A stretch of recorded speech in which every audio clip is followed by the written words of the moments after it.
Bismillahirrahmanirrahim. Assalamualaikum warahmatullahi wabarakatuh.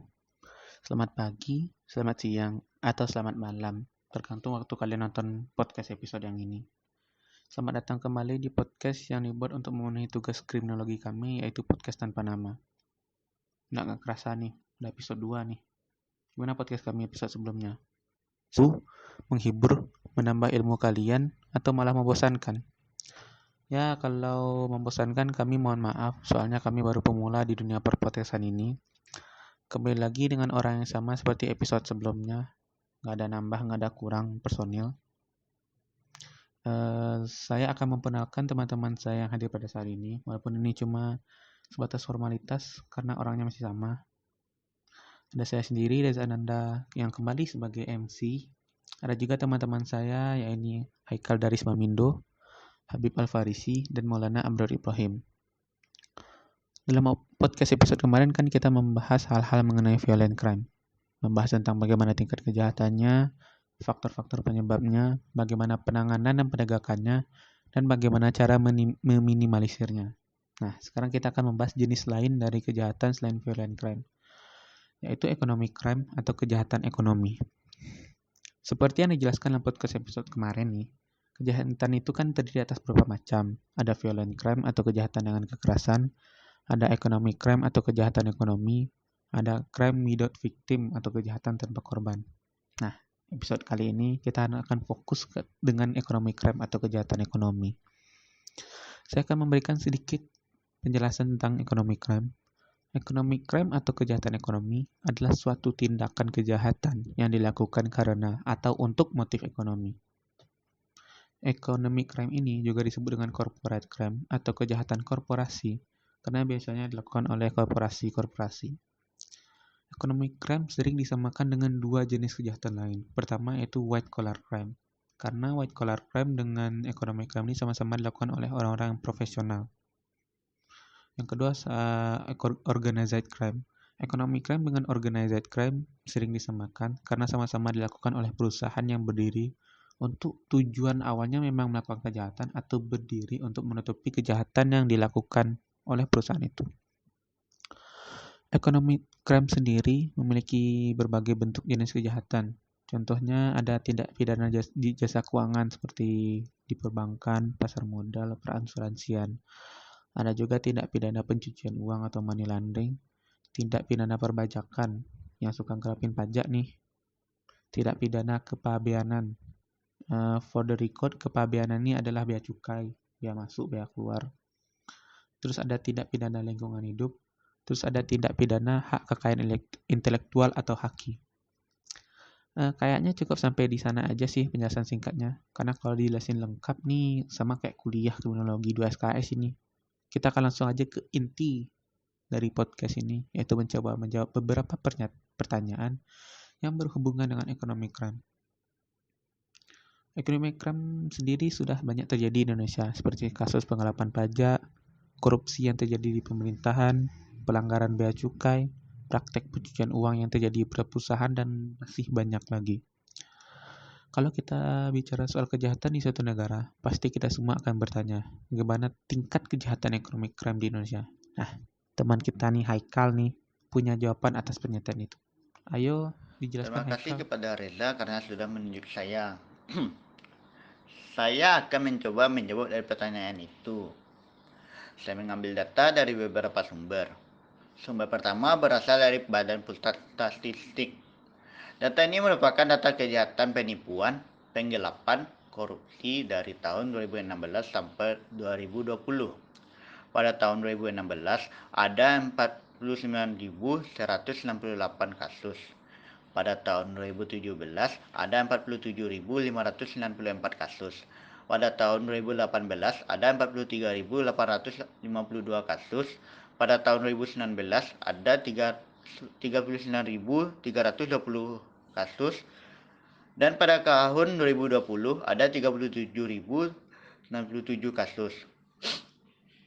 Kalau dilihat dari jumlah kasus, bisa disimpulkan bahwa tingkat kejahatan penipuan, penggelapan, dan korupsi dari tahun 2016 sampai tahun 2020 mengalami penurunan yang stabil. Lalu ada data jumlah kasus pencucian uang atau money laundry. Data ini saya ambil dari Pusat Pelaporan dan Analisis Transaksi Keuangan. Data ini memuat jumlah kejahatan pencucian uang atau yang disebut laporan transaksi keuangan mencurigakan atau LTKM dari tahun 2017 sampai Januari 2021. Pada tahun 2017 ada 56.149 kasus pencucian uang. Pada tahun 2018 ada 67.084 kasus. Pada tahun 2019 ada 78.587 kasus.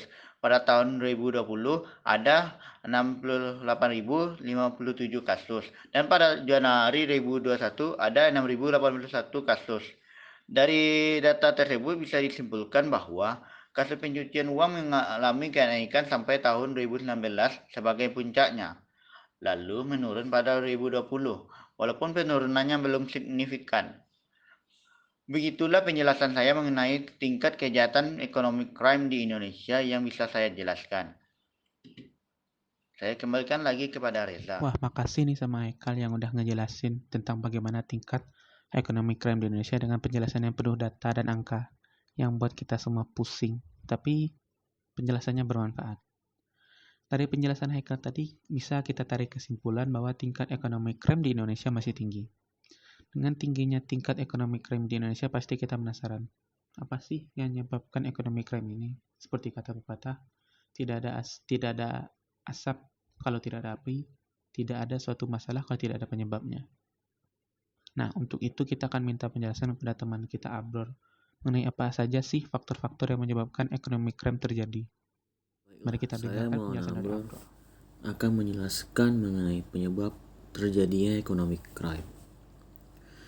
Penyebab terjadinya economic crime yaitu ialah adanya risiko yang rendah namun memiliki keuntungan yang tinggi. Risiko rendah dan keuntungan tinggi yang terkait dengan kejahatan ekonomi menjadikannya kegiatan yang sangat menarik bagi kelompok kejahatan yang terorganisir. Kemungkinan bahwa penipuan akan terdeteksi dan dituntut rendah karena kompleksitas penyelidikan yang diperlukan. Hal ini terutama hanya dapat diungkap melalui kerjasama internasional dan untuk pelanggaran internet yang yurisdiksinya perlu ditetapkan.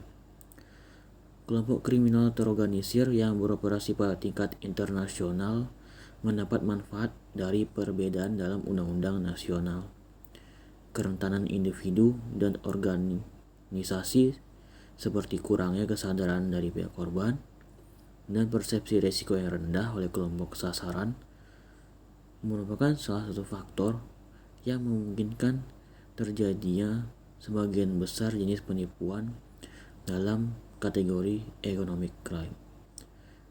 Mungkin sekian dari saya kembalikan kepada moderator. Terima kasih kepada Abror atas penjelasannya yang simpel dan mudah dimengerti. Nah, kita semua kan sekarang udah paham nih, apa aja faktor yang menyebabkan terjadinya economic crime di Indonesia. Kita semua tahu kan bahwa semua kejahatan akan ditangani dan ditegakkan oleh pihak-pihak yang berwenang. Karena nggak mungkin kejahatan itu dibiarin aja, pasti akan ditindaklanjuti. Pasti kalian semua ingin tahu kan bagaimana sih penegakan economic crime di Indonesia? Yang kita lihat dari faktor hukum, faktor aparat hukum, dan faktor budaya hukum dari masyarakat itu sendiri, which is kita. Untuk menjawab penasaran kita, maka teman kita Habib akan mencoba menjelaskannya dengan simpel dan mudah dimengerti. Terima kasih kepada Reza atas kesempatannya. Saya akan mencoba menjelaskan bagaimana penegakan ekonomi crime di Indonesia yang dilihat dari faktor hukum, faktor aparat hukum, dan faktor budaya hukum dari masyarakat itu sendiri sebisa saya. Pertama, dari faktor hukum itu sendiri. Dari faktor hukum bisa disimpulkan bahwa penegakan hukum economic crime Indonesia sudah baik karena peraturan-peraturan yang sudah ada berlaku sesuai dengan yang diharapkan. Peraturan-peraturan yang dibuat sudah memenuhi keinginan masyarakat untuk mengadili perilaku kejahatan economic crime. Kedua, dari faktor aparat penegak hukum. Menurut pendapat saya, penegakan hukum economic crime di Indonesia masih kurang memadai karena pelaksanaan dari peraturan-peraturan yang sudah menjadi kurang memadai. mulai dari aparat penegakan hukum yang sudah maksimal karena sudah melakukan upaya penegakan hukum dengan baik, seperti contoh upaya pelacakan kegiatan money laundry yang dilakukan sudah maksimal. Lalu dari penegakan hukum, bisa dilihat bahwa dari penegakan hukum economic crime di Indonesia masih kurang maksimal karena banyak penegakan hukumnya yang tidak sesuai dengan kejahatan yang dilakukan. Seperti contoh hukuman yang dijatuhkan kepada para pelaku korupsi, banyak yang tidak sesuai dengan kejahatan yang mereka lakukan. Lalu bagi pelaku korupsi, fasilitas yang didapatkan di penjara juga lebih mewah dibandingkan tahanan lain. Selanjutnya kita lihat dari faktor budaya hukum masyarakat Indonesia itu sendiri.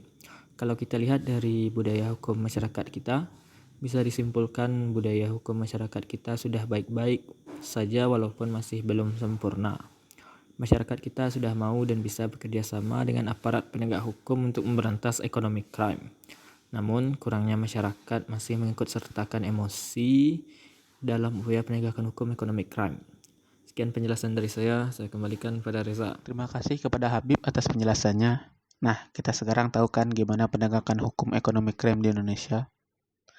Setelah kita membahas penegakan hukum economic crime, kita akan membahas bagaimana upaya meminimalisir economic crime di Indonesia. Saya yakin dan percaya kita semua nggak ingin kalau economic crime terus-terusan terjadi di negara kita ini. Karena kalau terus-terusan terjadi, pasti akan menimbulkan kerugian yang lebih banyak lagi. Untuk itu, kita harus meminimalisir kejahatan economic crime. Kebetulan nih, teman kita Haikal tahu nih cara untuk meminimalisir economic crime di Indonesia. Terima Kepada kasih Haikal kepada itu, Reza atas kesempatannya lagi. Saya akan mencoba menjelaskan cara meminimalisir kejahatan ekonomi crime sepengetahuan saya. Menurut pengamatan saya, cara meminimalisir kejahatan ekonomi crime yaitu Indonesia melakukan kerjasama dengan Federasi Rusia dalam masalah pidana pada 20 September lalu, yang mana menghasilkan pengesahan Treaty between the Republic of Indonesia dan the Russian Federation on Mutual Legal Assistance in Criminal Matter.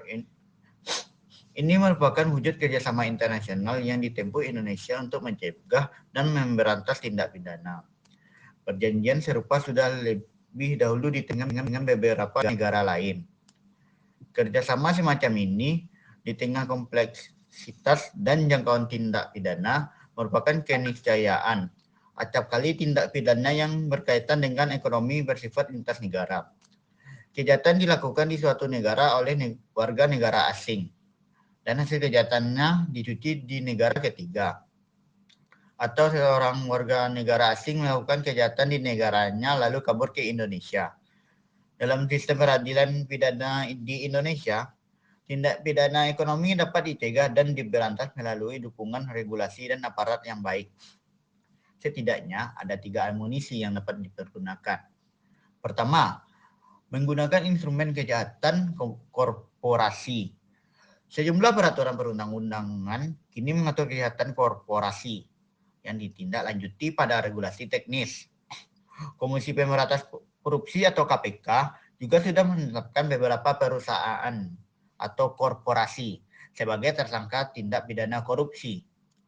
Mahkamah Agung menerbitkan peraturan Mahkamah Agung dalam kurung Perma nomor 3 tahun 2016 tentang tata cara penanganan tindak pidana oleh korporasi.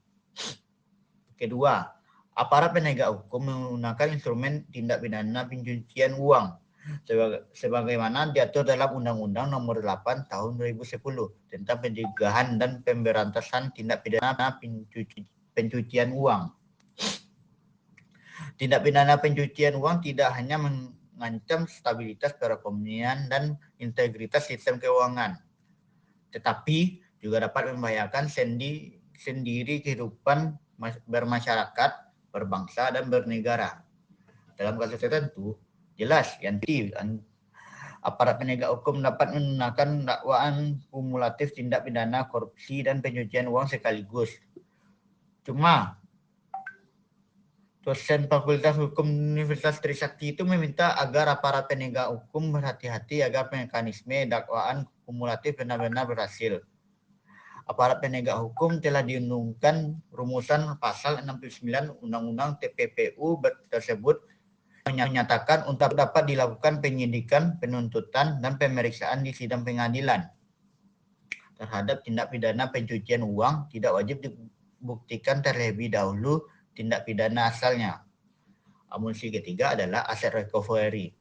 Lembaga-lembaga penegak hukum dalam sistem peradilan pidana mengajukan gugatan kepada orang atau korporasi yang diduga melakukan tindak pidana korupsi.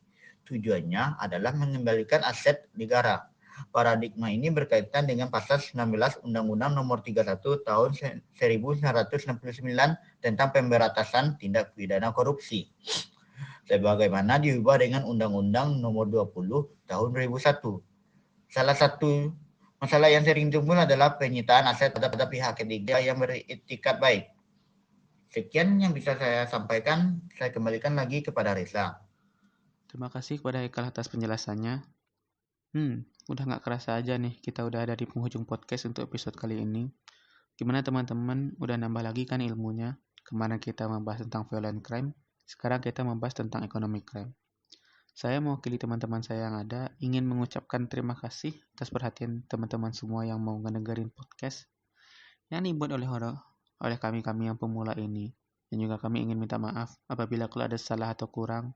Maklum, kami baru bikin podcast 2 kali. Gak mungkin bikin podcast sekali 2 kali langsung udah jadi profesional. Kami bukan Deddy Kobuzer, kami bukan Deddy Dika, yang bintang tamu podcastnya orang-orang terkenal. Sekali lagi kami mengucapkan terima kasih atas perhatiannya dan mohon maaf apabila ada kekurangan. Kami semua mohon undur diri. Wabillahi taufik wal hidayah. Wassalamualaikum warahmatullahi wabarakatuh.